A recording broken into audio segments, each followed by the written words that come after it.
Aujourd'hui, épisode 3. Sauras-tu résoudre l'équation x au cube plus x au carré plus x plus 1 égale 0 dans R, puis dans C? Allez, mets la vidéo sur pause et je te propose ensuite une solution. C'est ce que je fais, je te jure, je sais ce que je fais. Ne me raconte pas de conneries!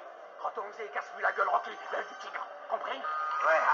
Allez, vas-y, éclate-le-moi, dis-toi que c'est un homme, Rocky, comme toi et moi, ok? Ok, Bolivien, t'es plus fort que lui, mec. Il est à ta main, l'œil du tigre, l'œil du tigre. Attaque-le de tous les côtés, vas-y! Allez, fais donc le début d'un...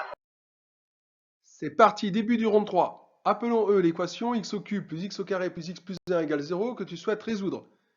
Je te propose de factoriser par x au carré les deux termes x au cube plus x au carré du membre de gauche. L'équation devient alors équivalente à x au carré facteur de x plus 1 plus, encore le x plus 1 égale à 0. Tu as alors maintenant une somme de deux termes, x au carré facteur de x plus 1 et x plus 1. Dans chacun de ces deux termes, tu repères le facteur commun x plus 1. Factorisons alors par x plus 1 le membre de gauche. L'équation devient alors équivalente à x plus 1 facteur de x au carré plus 1, le coefficient ici qui est caché, est égal à 0. Or, un produit de facteurs est nul si et seulement si l'un au moins de ces facteurs est nul.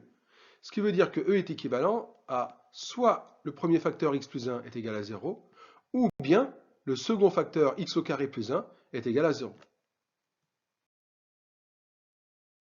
Ce qui sous-entend que l'équation E est équivalente à x égale moins 1, il suffit de soustraire 1 aux deux membres, ou x au carré égale moins 1, il suffit de soustraire 1 aussi aux deux membres.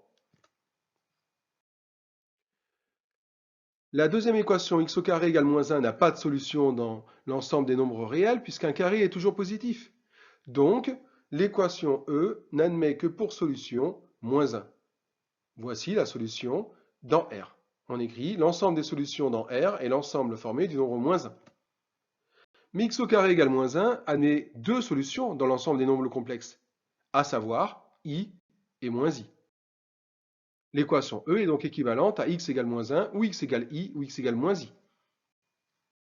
On peut conclure que l'ensemble des solutions dans les nombres complexes est formé des nombres moins 1, i et moins i.